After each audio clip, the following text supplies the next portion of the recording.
Congratulations, Barangay Pagatpat!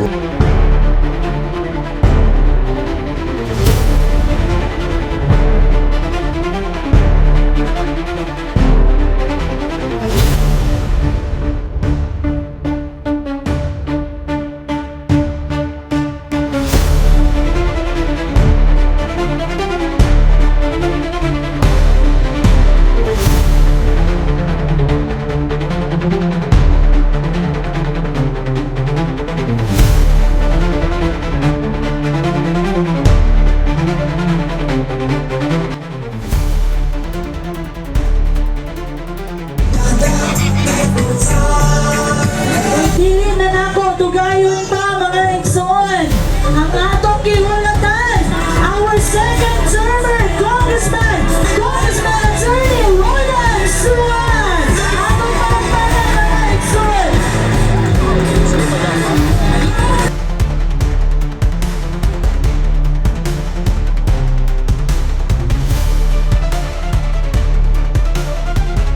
Sa event, no?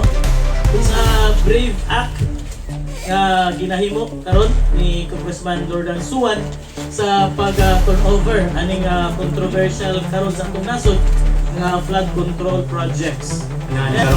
Especially sa atong second termer, multi-awarded Congressman Attorney Rodan Suan. Bakbakan na ito palilo. Sa mga lumulubyo diri sa Barangay Pagatpat, no? So thank you tayo. And with me is our District Engineer po, si Ma'am Ana Manzano. This project is entitled or in the contract, construction of flood control along Ipunan River Package 9. So daghan-daghan na po proyekto since kita na po tayo package na release.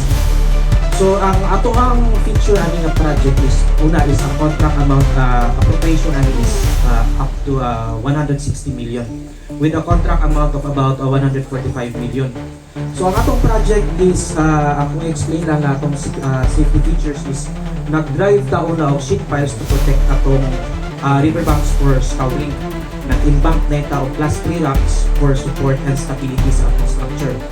Now, kung makita nato atong taas, kung asa ta karon is naatay walkway, nga width is 4 meters with a wheel guard for protection po sa ato ang design mo tambay. Ang ibasihan sa atong mga designers para kung sa assurance na dili na ma-captan ang lunog.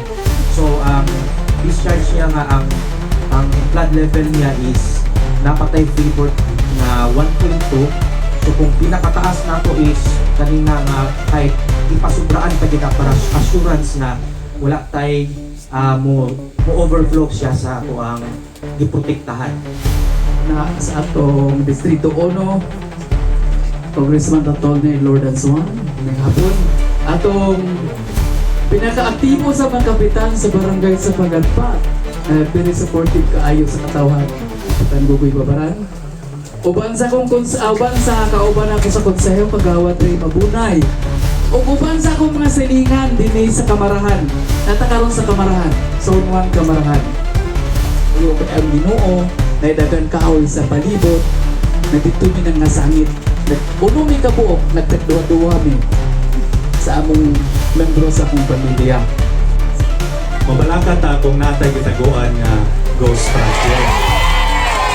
So, actually, i-check naman sa DPWH, nag-inspect na sila ang region o ang district.